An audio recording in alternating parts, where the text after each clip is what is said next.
এই অভিযানে আমরা আপনাদেরকে দেবো, যদিও স্টেটমেন্টটা দিয়ে দেবো, তবু আমি একটু বলে যাচ্ছি।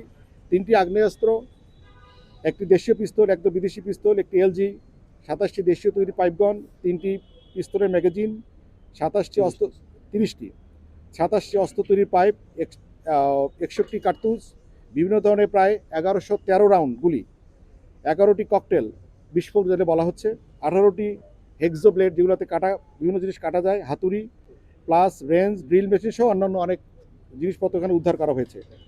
এছাড়া আপনারা জানেন যে তারা সিসিটিভি ক্যামেরার মাধ্যমে চারিদিকটা তারা অবজারভেশন অবজারভেশনে রাখতো, এবং বিভিন্ন অবজারভেশন টাওয়ার তাদের ছিল এই বিভিন্ন পাহাড়ি জায়গায়। সেখান থেকেও তারা বিভিন্ন আইনশৃঙ্খলা বাহিনীর সদস্য সহ অন্যদের কার্যক্রম মনিটর করতো। সেগুলো আমরা কালকে অলমোস্ট নষ্ট করে দিয়ে আসছি। সেখান থেকে তারা নজরদারি স্থাপন করতো এবং আইনশৃঙ্খলা বাহিনীর গতিবিধি পর্যবেক্ষণ লোকে ব্যবহার করত।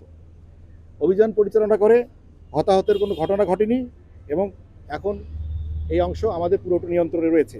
এইখানকার অভিযান পরিচালনা করার ব্যাপারে আপনাদের পক্ষ থেকে একটা বিরাট চাপ ছিল, এটা অস্বীকার করতে পারবো না। আপনারা দীর্ঘদিন আমাদেরকে নানানভাবে বলেছেন যে কেন জঙ্গল সলিমপুরে অপারেশন হয় না, কেন আমরা যাই না, মানে আমরাই ভয়ের মধ্যে আছি কিনা।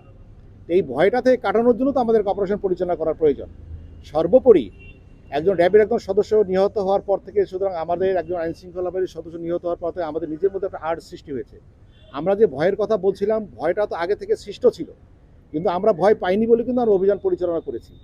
আর সফলতার কথা যেটা বলছেন, আমরা সফলতা এজন্য বলবো সেখানে যেহেতু দীর্ঘদিন অন্য কেউ যেতে পারেনি, আমরা যেহেতু যেতে পারছি এবং পৌঁছতে পারছি, আমাদের কমান্ড এস্টাবলিশ হয়েছে, সুতরাং এটুকুই আমরা একটা সফলতা হিসেবে দেখতে চাই। আর অপরাধীর গ্রেপ্তার ব্যাপারে এত বড় একটা অপারেশন পরিচালনা করতে গেলে কিছু দুর্বলতা তো থাকেই। আর আজকে যে যুগ, এই যুগে সামান্য মুভমেন্টও অনেক সময় জানা যায়। এর জন্য আমি দুর্বলতা মনে করব না। এত বড় একটা অপারেশন পরিচালনা করার ব্যাপারে যেটা হয়েছে, এটা এরকমই হওয়া দরকার। এর চেয়ে বেশি সাফল্য আমি খুব বেশি আশা করিনি, কারণ আমরা তো পাহাড়ি এলাকা, দুর্গম এলাকা, বিভিন্ন জায়গায় এক্সিট ছিল, আর তারা যেটা বললাম সিসিটিভির মাধ্যমে তারা আমাদের মনিটর করছে, সব কিছু মিলেই। বাট আমি মনে করি এটা আমার এই মুহূর্তে একটু দুর্বলতা মনে হলে এটা আমরা সফল হবো, আমরা ওখানে কেউ থাকতে পারবে। দুধার চকলেটে একাকার হয়ে ওঠা প্রাণ লেয়ার সম্পর্কের মিষ্টি ম্যাজিক।